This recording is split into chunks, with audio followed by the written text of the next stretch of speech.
So, good morning and welcome to this meditation.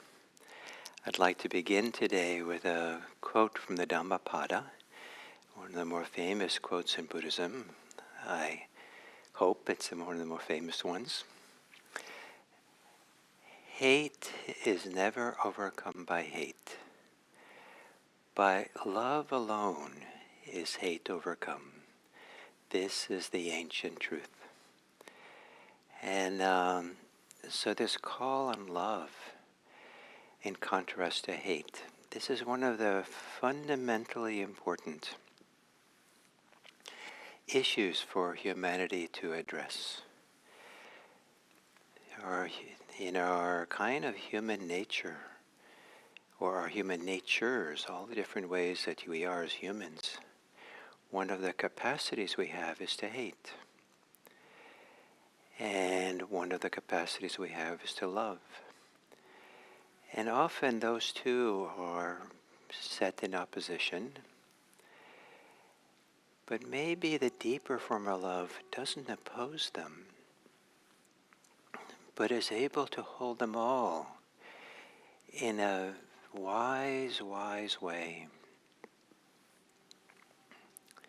And that is the deepest love. So, when we sit and practice mindfulness, there's an opportunity here to meet ourselves, meet the world, to kind of be alive with a very different focus than what we're raised to do and understood to do. And I offer it this way. That rather than changing what you see in the world, in mindfulness practice, we focus on how we see. Rather than focusing on what we know, it's how we know. Rather than focusing on what we feel and what our emotions are, it's how we feel. How we feel our emotions. This how we take in the world, how we know anything at all, the how we are. And to begin to appreciate that, so that sometimes when people hate and love, it has a lot to do with the object of each. And trying to justify, is it, it's hate because of course we should hate something. Or justify love. Of course we should justify that thing. But as important as that kind of reflection can be at times, when we do mindfulness practice, we're having a whole different approach. There's a kind of a paradigm shift. And so as we turn into the how we are, how we're aware, how we know, and not just loving, but how we love. Not just hate, but how we hate. What's the how like? And then we get a whole other set of information about ourselves by the how. And this is a source of profound wisdom, the how we are. And what we begin to discovering is that there are layers of how we are. There are surface layers that have a lot to do with reactivity. And there's deeper layers that have to do with the emergent generative qualities of human life, of just being alive. And so the contrast between love and hate could also be said to be between ill will and goodwill. And this idea of willing, where does the idea of the will of life, just the will to survive, is such a deep instinct in human beings, as is the will to care, the will to nurture, the will to to love in a deep, nurturing way, where the how we are is nurturing. The how we are is from this deeper generative place that is not about survival. Just deeper than that. To survive, we engage the muscles. We engage sometimes greed and hatred.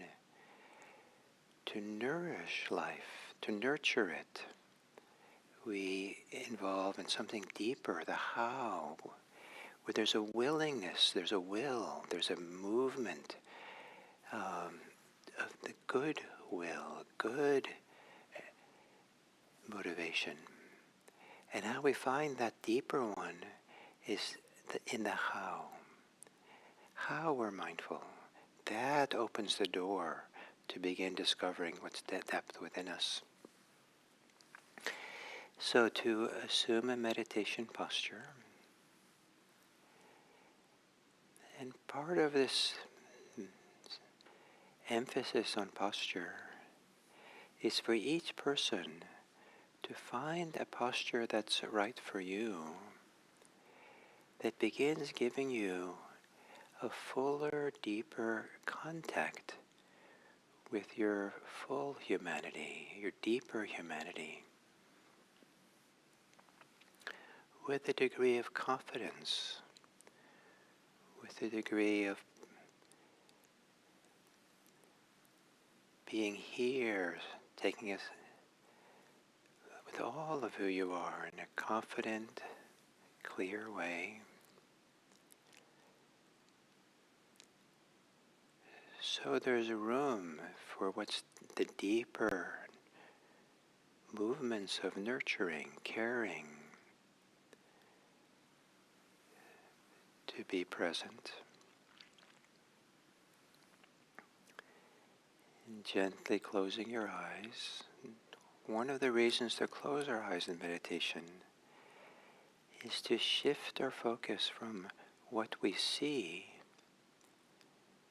what we're looking at, to beginning to feel how we are, how we see, how we know, how we're engaged in life at this moment. And to feel, to sense the physicality of that how we are now. Shifting our attention from objects of sight to the emergent sensations of the body that tell us how we are.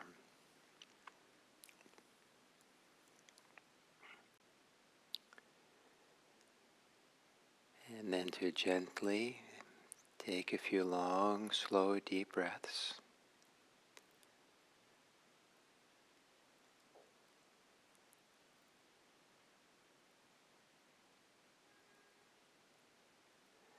Relaxing on the exhale.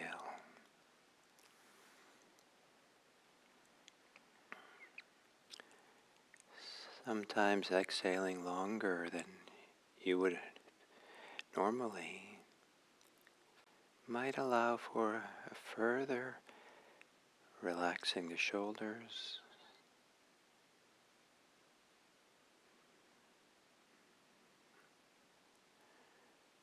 relaxing the belly,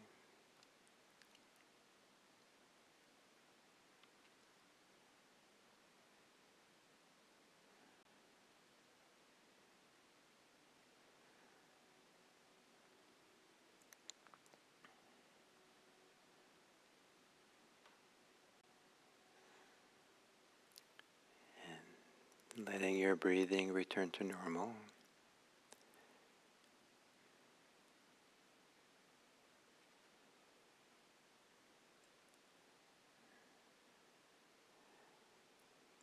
And as you inhale, feel and sense different parts of your body so that on the exhale you can soften that part. Maybe starting with the face,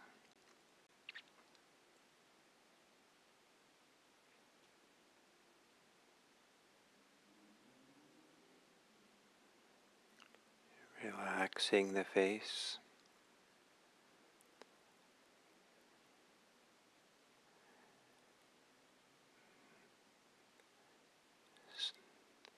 softening the shoulders,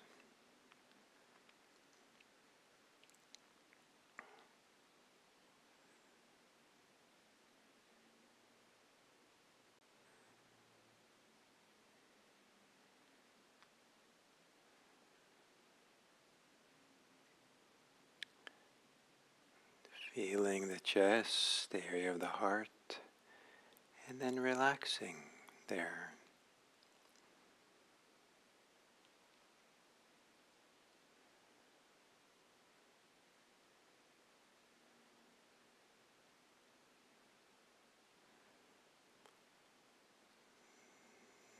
And then finally the belly.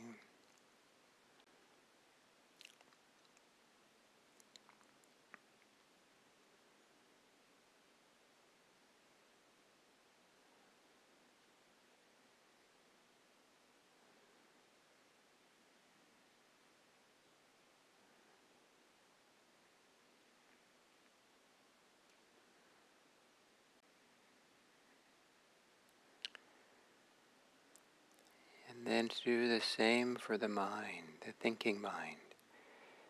As you inhale, feel, sense your thinking mind being okay, letting it be the way it is as you breathe in. And then as you exhale, to relax and soften the thinking mind.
And then to let all things be.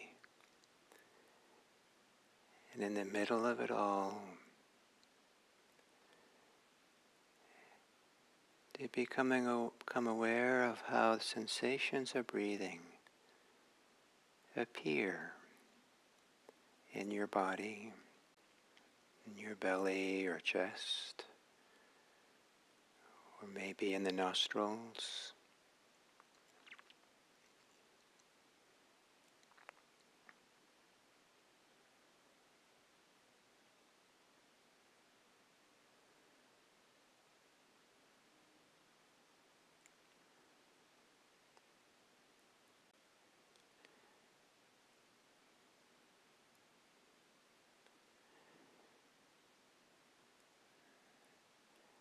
In the way that you might let the thinking mind be quiet, if you listen to a faint sound of a bird in the distance,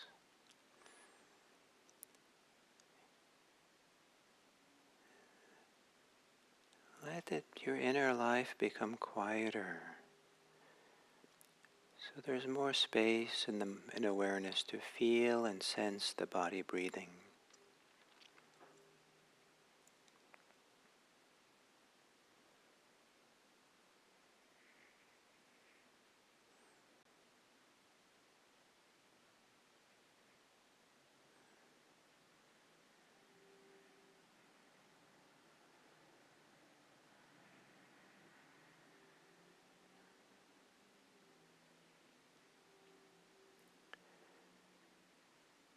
Riding the waves of sensations of breathing in and breathing out.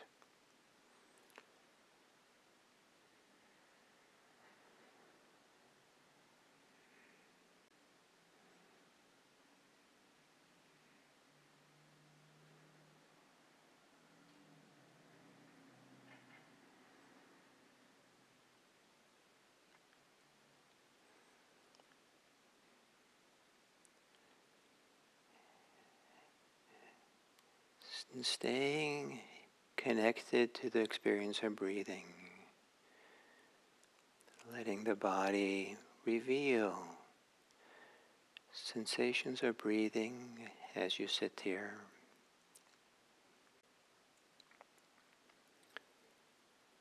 But become aware of how you're aware. Notice how you're with your breathing.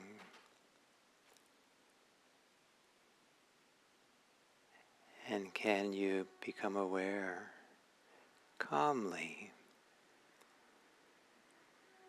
a calm knowing, an in-breath as an in-breath, exhale as exhale.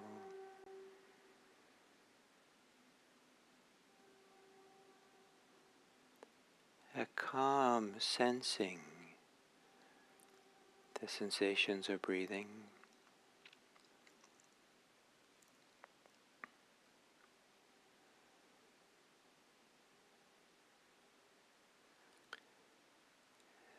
So that as much as you're aware of breathing, you also know how you're aware.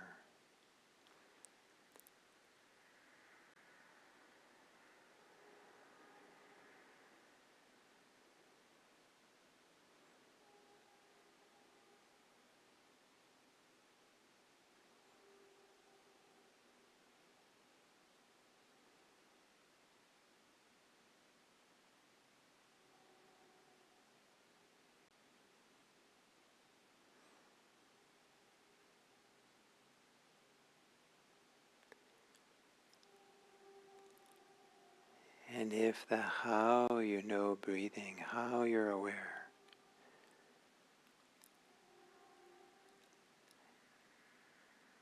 has a depth within you, as a source deep within, might that source, that way of that how to know, how to sense, may there be a tenderness, a gentleness, a softness there.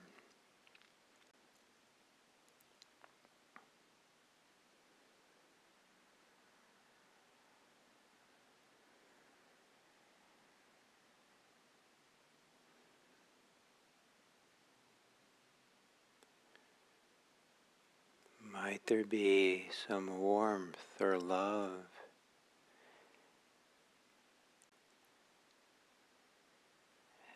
at the source of awareness, the source of where mindfulness arises from as you're aware of breathing.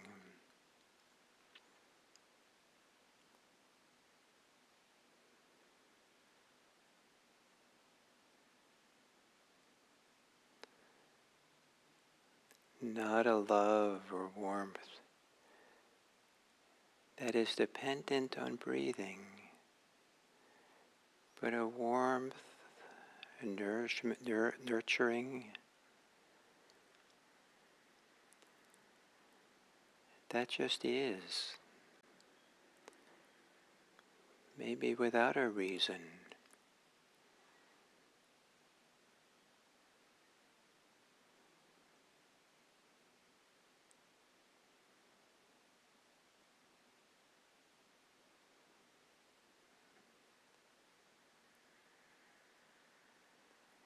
And with the comings and goings of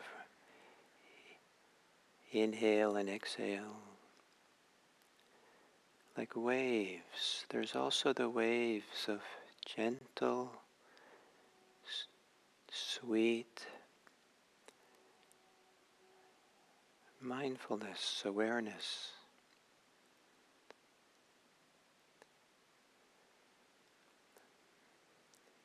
That has within it some quality of love or care, goodwill,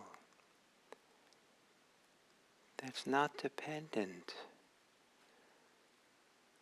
on where that goodwill is directed.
without trying too much.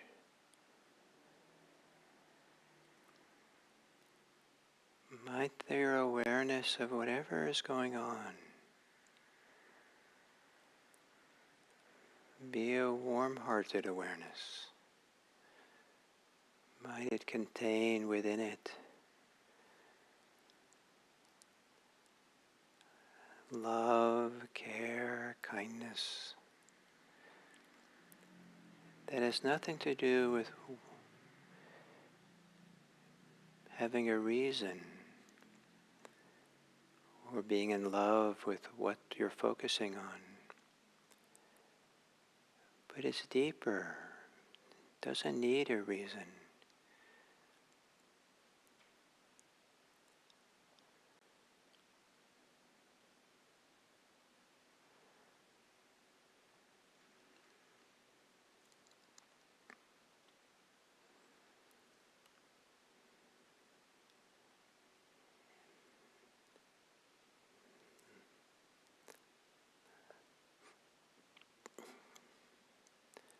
A warm-hearted awareness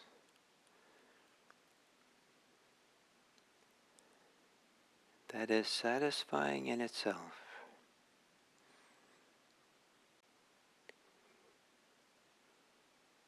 Where it's satisfying and meaningful to include all things within it, including the parts of ourselves that might be difficult. A warm-heartedness that includes and holds our ill will, our fear,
and as we come to the end of this sitting,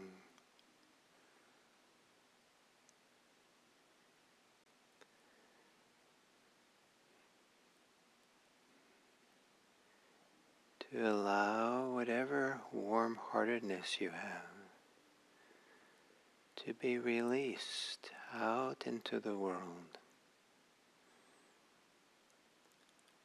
To imagine that your heart, your love, opens to spread its goodness out into the world.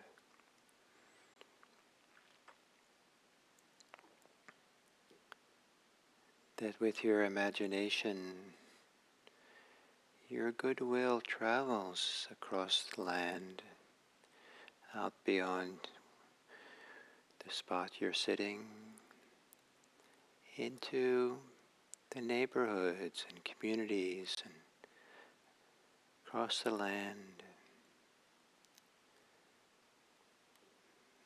as if you can gently greet all people with kindness, love, care,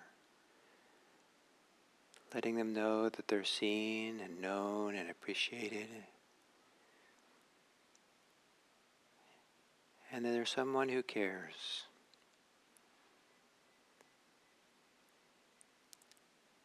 And that's you. May all beings be happy. May all beings be safe.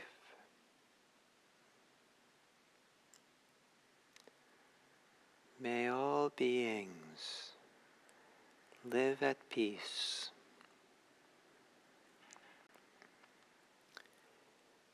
May all beings be free of suffering, oppression, war, and poverty.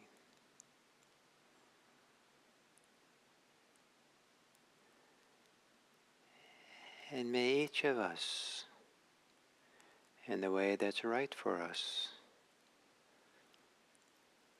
no matter how small,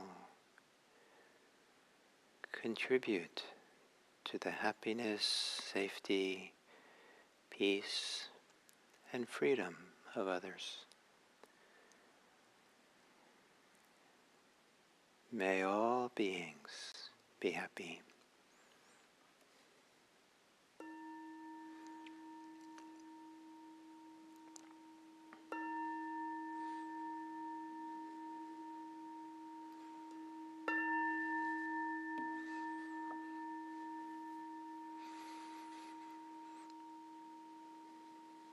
Thank you.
So welcome to this series of talks on the kind of Buddhist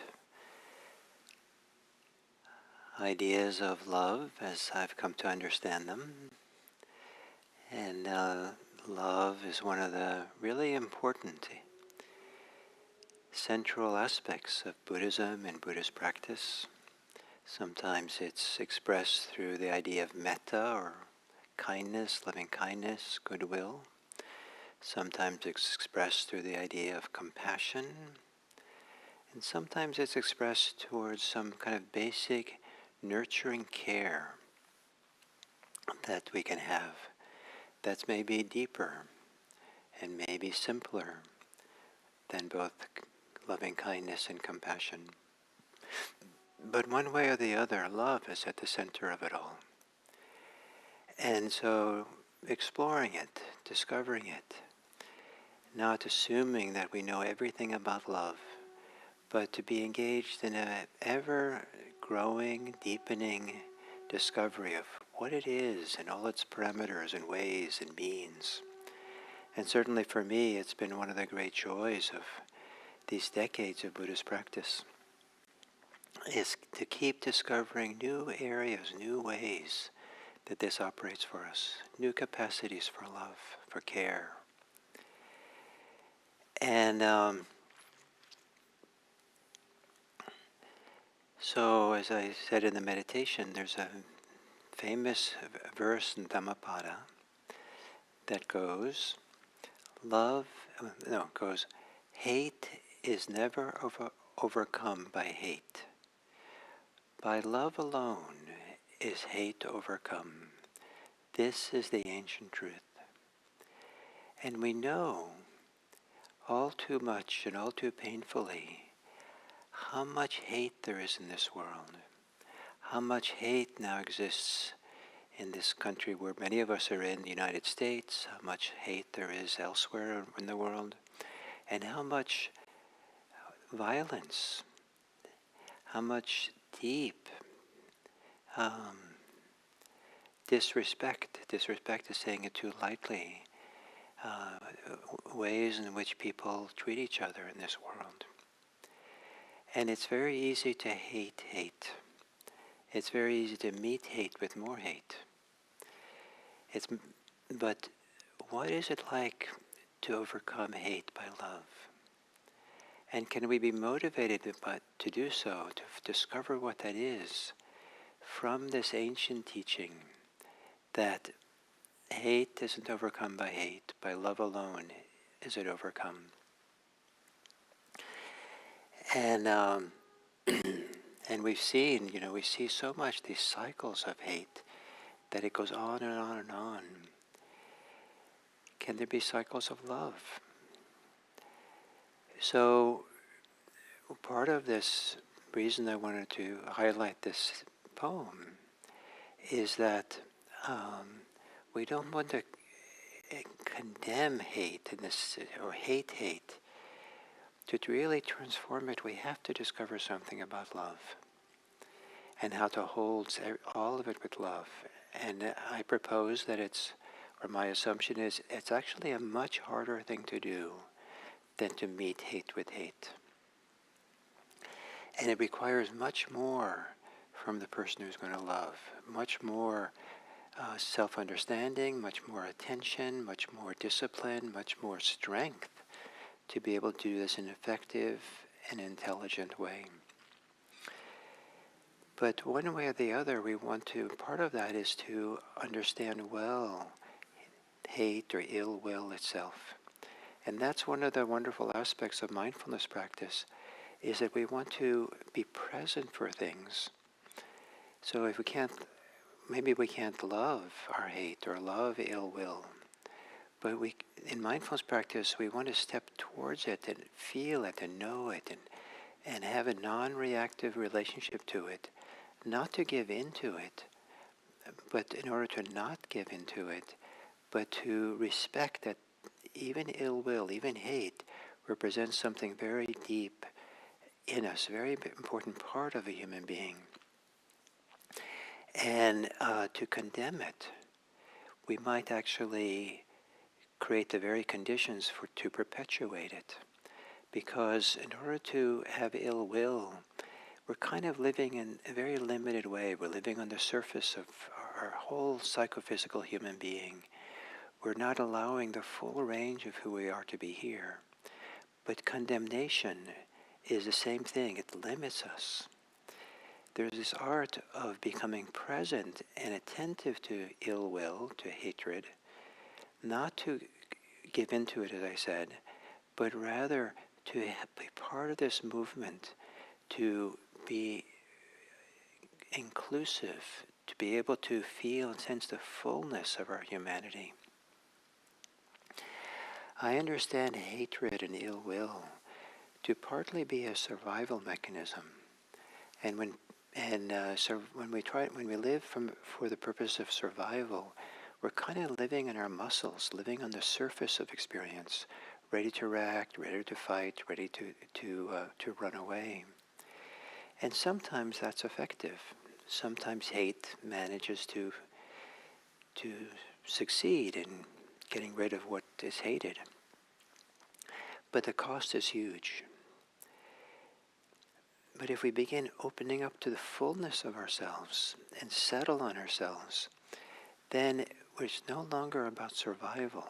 With our fear, it gets quiet enough, settled enough, soft enough, relaxed enough. If our ill will relaxes enough, as we begin sensing and feeling from a different place, knowing from a different place, from some kind of inner depth, it's the inner depth that is also a source of survival, but it's the survival in the long term. How we create healthy babies, healthy children, is to love them. If you yell and hit a little newborn baby because it's crying too much, you'll create the conditions for a very distorted upbringing and to create maybe the conditions for violence or terror, fear. But if that newborn baby is, even though it's crying and crying loudly, if it's held with care, with love and appreciation, warmth, this creates a very different future. So this whole question of hate and love has a lot to do with what future we want to create. And we don't want to just focus on short-term survival, but also long-term survival. That works best if we don't create any enemies. Works best if we meet the world in a way, this deeper place of nourishment, nurturing. And maybe it's not the muscles, but maybe it's more hormonal. Maybe it's more elements of the heart or something deeper in the nervous system. And so one of the ways of finding this is to make a radical, almost paradigm change from how many people live. And that is, we often focus on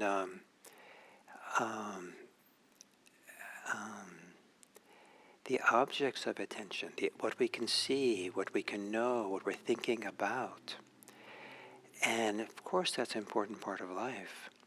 But what we begin doing in mindfulness is take that backward step where we're not identifying with what we see, identifying with what we're thinking about, identifying with what we're feeling. But we become interested in how we know, how we see, how we feel. And when we start doing that, we learn so much about ourselves. We learn how limiting it is to see the world through hatred and aversion. We see how limited it is to see the world through greed or fear. We see the cost it has on us, the tension, the stress, and how so much of ourselves, who we are as a full human being, is left out. And so to be able to ask, how are we in a deep way, and to discover that is a lot to do with what mindfulness is about. And so to repeat myself, part of the principle here is not be so concerned about what you know, what you're thinking, what you're seeing, what you're experiencing, but rather how you're experiencing, how you know, how you see, how you feel. It's possible to see and know and feel calmly. It's possible to know and feel non-reactively. And it's possible to know and feel, and the how we think is from a place of love, from a place of care. The kind of love that is maybe a very mature adult variation, development, extension of the kind of care we would give a newborn baby, the kind of care we would give to a wounded animal or a friend who's in distress, or the kind of care we would give to something we think is beautiful and we care for and want to polish it and take care of it and keep it clean. The deep kind of loving, a deep kind of that comes from some kind of inner warmth, inner depth, inner clarity, and inner strength that knows that love that doesn't need a reason, a freedom that doesn't need a reason, a generosity that doesn't need a reason. It's just the nature of the good heart to love, to be generous, to be kind, to be respectful. And in a sense, we're almost doing those things for ourselves, because we've discovered that to not do that, to not live that way, is in fact a way to harm ourselves. Why would you make things worse for yourself by hating? And the only way that I can convey that to you, believe me, is if you really do this practice of mindfulness to really see for yourself, how are you? What's the effect of how you live and how you see and how you feel and the attitudes that you're living by? You'll learn what limits you, what holds you in check, and you'll learn about the depth of beauty, the depth of love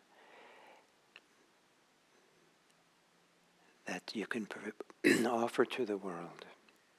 Not because you want to, because that's what the nature of this love is to radiate, be present, independent of whether anyone deserves it or needs it, but because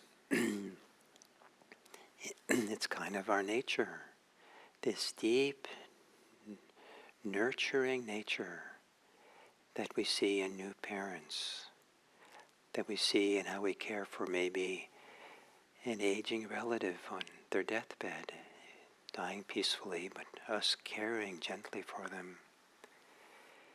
We can live our life this way. It doesn't have to be just at birth and death that this comes out of us, but throughout our life. Hate is not overcome by hate. By love alone is it overcome. This is the ancient teaching. So thank you. And just a reminder, or for those of you who haven't heard, I'm having a public conversation this evening at 6 p.m. with Mohsen Madani, who is the wonderful proponent of what I'm teaching today. It's just a coincidence that this year I'm talking about love, and he's a wonderful Buddhist practitioner who teaches about love and to come from love and not fear, and this wonderful message that he has placed him, maybe not by choice, in the public eye, because he's one of these Palestinian students at Columbia University who was arrested and detained and almost deported. And he's a bright proponent of love, of care, and building bridges of care between different communities that are normally challenged by each other. So this would be a wonderful conversation, and you can learn about it at the Sati Center for Buddhist Studies, sati.org. And on the calendar there you'll see it. You have to register to get the Zoom link. So may this day of yours be bracketed by conversations on love and everything in between. And thank you.